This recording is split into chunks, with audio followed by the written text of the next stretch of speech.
I feel like if someone would just make some claymation, my room would be a perfect setting scape for all sorts of weird miniature adventures. Like if there were little people running down this wire. An interesting place to explore. Welcome to my room. This is a video I'm doing on my room because someone asked me to make one. Laying in bed, this is my view of my room. There's main TV over here, desktop computer here, and then over here is my laptop, which is typically sitting on the edge of the bed with me. This laptop never leaves the house. I have another laptop for when I actually go places. This is more like my bed computer, and then next to it's a keyboard that controls that over there. There's a couple different keyboards in all the different rooms. That computer actually runs displays in most of the rooms. In fact, that right there is what they're watching in the other room, and that's actually being mirrored out to my big TV. And then also, if I show you out here,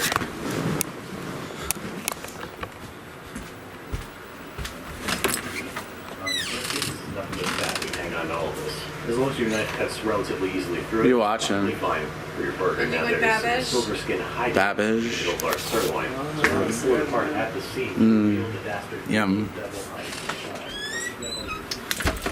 So on the back of the door we have our telephone here with our quick reference. So typically my regimen is to bathe in a lot of black light because it makes certain fluorescent colors pop. My favorite poster is honestly this one with the turtle here, with a close second being the squid. These are my favorite neon colors, and the reason is that I think because they're really well balanced. When they fluoresce in the UV, they all kind of median out to white. It's the same colors on my tail here. Anyway, all the lighting is Wi-Fi controlled, so I could turn off the black lights, I could turn them on, I could turn on the white lights, etc. I'm trying to tap into that and do more interesting things with it, and then I'll make a video. And also I have this beautiful, I love this thing. This thing's probably about 150 bucks at Micro Center, and it is amazing. All of the positions it goes into, you can use it to do your makeup, you can use it for electronics, you can use it just to light up your room if you don't want to. It's really good. It's really fucking amazing. Here's a couple screens of Telegram going on, and then I'm also working on some code and working on music as well down there. This is a project I'm working on called Telefrag. I'll probably do a video on it in a couple weeks when it's a little closer to fruition. These Wi-Fi plugs are really nice. There's a little switch on the side and they glow. You can change the color, the RGB ring around them. You can set it to be any color you want. On the back of the door we have a telephone. All of the phones. It's 3 to 4 minutes until a beautiful crust has formed on one side, and you can see a little bit of cooked brown. Carry the program audio as their hold music when that's playing. Here's our phone system here, and here's our expansion unit. I have a completely different video on that if you're really interested in what's going on in there. Here's an analog phone, and here's another phone here, and a cordless, and some analog terminal adapters. This right here is an interesting new thing that I created not too long ago. This is a circuit that controls the flow of audio throughout my house, and it enables me to switch into the paging system when there's a page. So let me turn up the audio over here as an example. Serious homemade burger and fries. Now it's time, of course, for the USDA recommended. Now I'm gonna grab the analog phone here because it's a little cuter on the analog phone. But I'm gonna get the analog phone, the circuit, and the lighting in the shot. And you're gonna hear the audio. When I start paging, it'll switch off of the program audio and switch over to the paging audio. And here we'll do flash. Super easy for somebody like me who's never done. Testing, 1, 2, thank you. One-stop shop for building a really slick website, and I was really happy with the way mine came out. And it also breaks into the program audio if the phone's ringing, for example. Rational fears preventing your from reaching cut bone-in barbecue pork chops cooked both indoors. This ain't just some. Let's get down to basics. 2.4 gigahertz Wi-Fi, 5.8 gigahertz Wi-Fi, VoIP, 1 gigabit switch. I have a shit ton of neon reactive paper and cardstock up here next to the printer. I even have some black and white cardstock. Various cute little things that glow.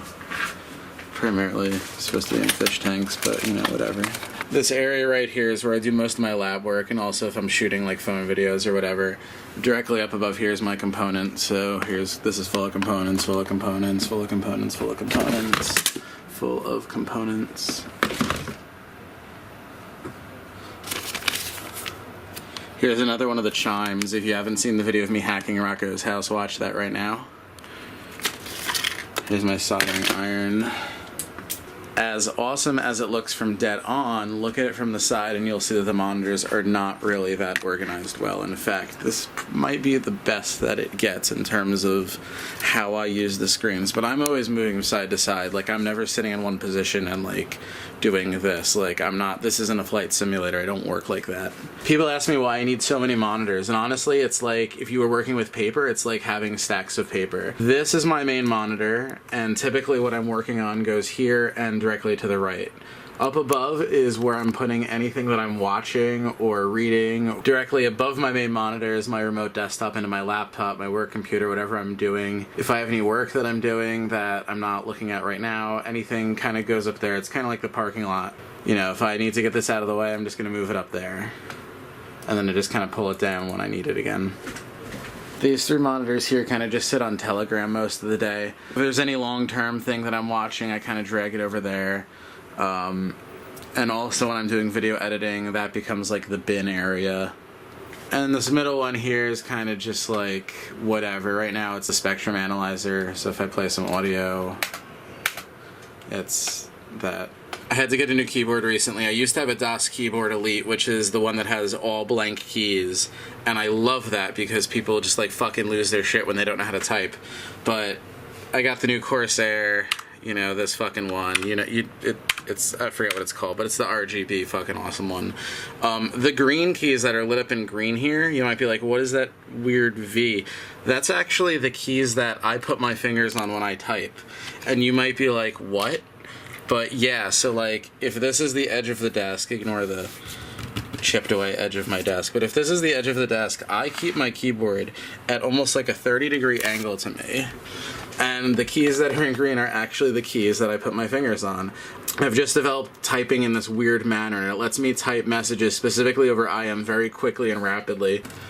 Yes, I actually rest my left pinky on escape. Yes, I actually rest my right pinky on enter. And yes, I actually hold the keyboard in this manner.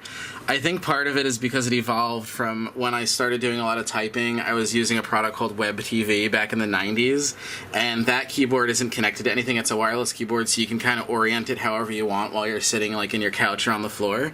And on top of it, I did a lot of chatting, a lot of IRC growing up, so I'm a lot more inclined to press backspace, enter, and escape more than any other, you know, like I don't know how often I hit semicolon. Even as a programmer, even as I'm writing C#, I really don't hit semicolon often enough to keep a finger always on it. But I certainly always need a finger on enter and escape, because those are how you go through dialog boxes. And 2 away from tab. I mean, the big ones that I make sure that I'm near are tab, space, escape, enter, backspace. This is my roommate's keyboard. It's connected to this machine up here, this bizarro machine that's sitting on the shelf up here. This is actually a ESX server running a bunch of NFV appliances, one of them being my router, the other being a firewall. And this is essentially the gateway out to the internet through various means. This right here goes to a cable modem, and then there's also 4G.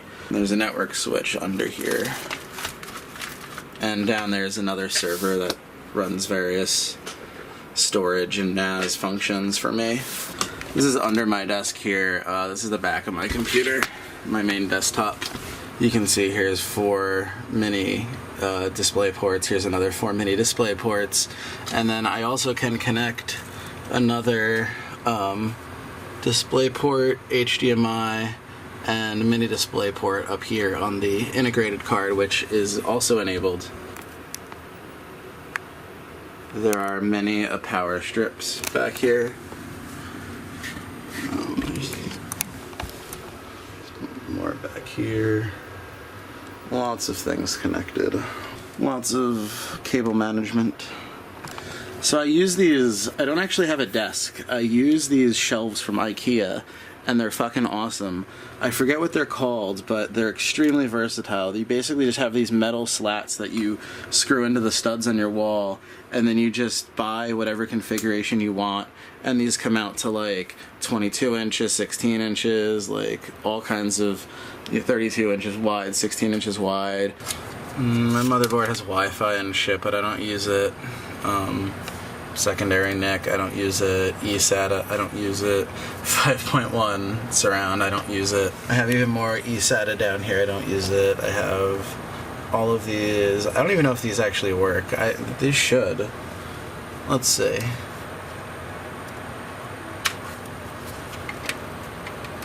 See if I hear it turn on. Yeah, they work. Wow. Let's open her up.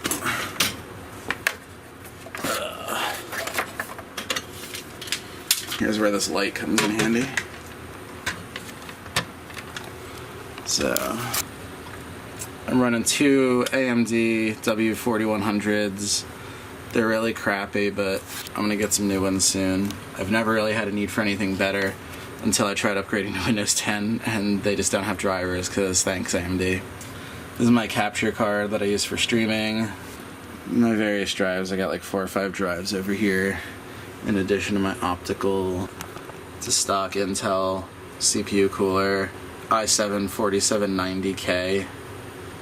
It's a couple years old, but it's perfectly fine. 32 gigs of RAM, that's all I need. One of the best motherboards I've ever had. So here's the front of it. I have a fucking one of these fucking things. It's falling apart. I primarily use it as the SD card reader, but it's got some working USB on there and some audio shit. I have one of these drive bays. You can just fucking slide a drive right fucking in there. And I have a Nintendo port. Yes, that is an NES port. It connects to my USB bus and it operates as a joystick. When I build a computer, every screw is a thumb screw. Case, PCIe, everything, thumb screws, baby. On my couch is my current tail, my boots, a phone, ethical hacking and countermeasures lab manual, my tablet, another phone, and this is my clothing grid. Skirts, tails, paws, ears, arms, legs, play shirts, play pants, pajamas, work shirts, work pants, work boots, dirty, dresses, shorts and underwear, parkas, and here's all my beads for candy making. Don't get me started on this thing. Next time I do a tour, I'll show you the rest of my house. Thanks guys for watching. The last thing I'll leave you with is this one item here called grapes. If I turn that on. I got these from Hobby Lobby. Vintage vineyard grapes. And they have like tons of cord on them. They must be made for like a church. They've got easily 30 feet of lead extension. And then there's probably a good 5 feet between the actual grapes. It's really fucking interesting. But yeah, those are my incandescent motherfucking grape lights.